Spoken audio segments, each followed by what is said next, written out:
السلام علیکم دوستوں، welcome to Naveed Ahmed YouTube channel.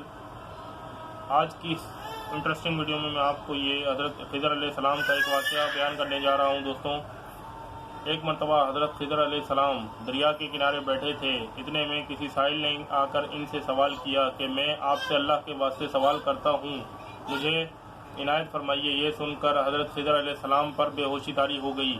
جب کچھ ہوش ہوا تو فرمانے لگے، بھائی میں تو صرف اپنی جان اور مال کا مالک ہوں، تم نے مجھ سے اللہ کے واسطے سوال کیا ہے، لہذا میں اپنی جان اور ذات تمہارے حوالے کرتا ہوں، تم جس طرح چاہو اس کو استعمال میں لاؤ، بازار میں فروخت کر کے ان کی قیمت سے فائدہ اٹھاؤ۔ چنانچہ سائل ان کو بازار لے گیا اور ایک شخص سامہ بن رقم کے ہاتھ ان کو فروخت کر دیا۔ یہ خریدار ان کو اپنے گھر لے گیا جس کی پشت پر اس کا ایک باغ تھا۔ چنانچہ سامہ نے حضرت خضر علیہ السلام کو ایک کدال دے کر کہا کہ اس سامنے والے پہاڑ جو 3 مربع میل رقبہ میں واقع تھا، مٹی کاٹ کاٹ کر باغ میں ڈالتے رہیں۔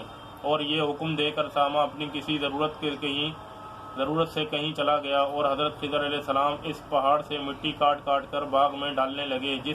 جب سامہ واپس آیا تو اس نے گھر والوں سے دریافت کیا، تم نے غلام کو کھانا بھی کھلایا یا نہیں؟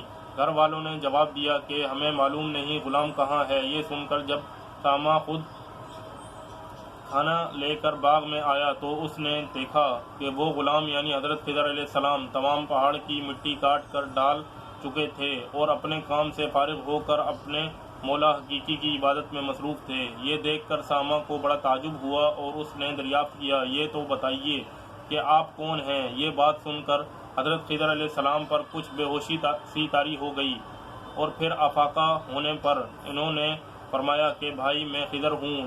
جس کو سن کر سامہ کے ہوش اڑ گئے کہ تو نے یہ کیا کیا، ان کو غلام بنا کر ایسے کام پر لگایا،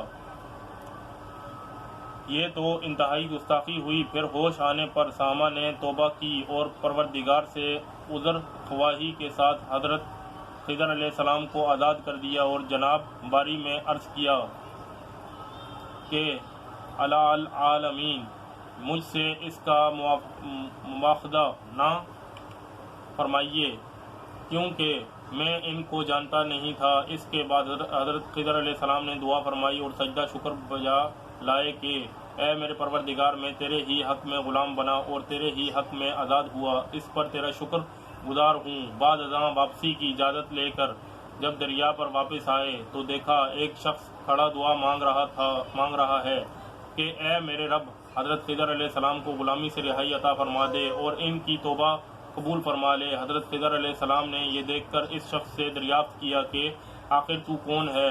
تو اس شخص نے بتایا کہ میں تو شاذون ہوں، آپ کون ہیں؟ انہوں نے فرمایا کہ میں خضر ہوں۔ اس کے بعد شاذون نے کہا، اے خضر، تم نے اپنے لیے رہنے کا مکان بنا کر دنیا طلب کی ہے، کیونکہ حضرت خضر علیہ السلام کا دریا کے کنارے پر ایک عبادت خانہ تھا۔ پس یہ سن کر وہ فوراً میدان میں نکل آئے اور وہیں اللہ کی عبادت میں مصروف ہو گئے۔ اس کے بعد حضرت خضر علیہ السلام نے اسی جگہ ایک درخت لگایا اور اس کے سایہ میں عبادت شروع کی تو آواز آئی، اے خضر، جب تم نے درخت کے سائے میں سجدہ کیا تو تم نے دنیا کو آخرت پر ترجیح دی۔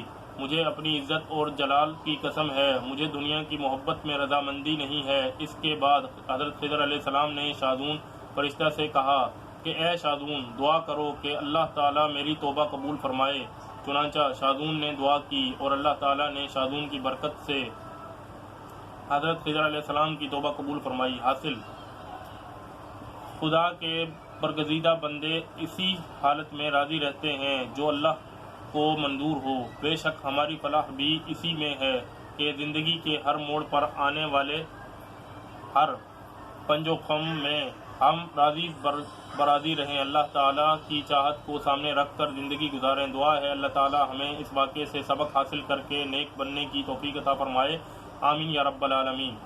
دوستوں، امید کرتا ہوں آپ کو میری یہ ویڈیو پسند آئی ہوگی۔ اگر آپ کو میری یہ ویڈیو پسند آئی ہے تو میرے اس چینل کو سبسکرائب کریں، لائک کریں اور بیل آئیکن کو پریس کریں تاکہ آپ کو میری ویڈیوز کے تمام اپڈیٹس ملتے رہیں۔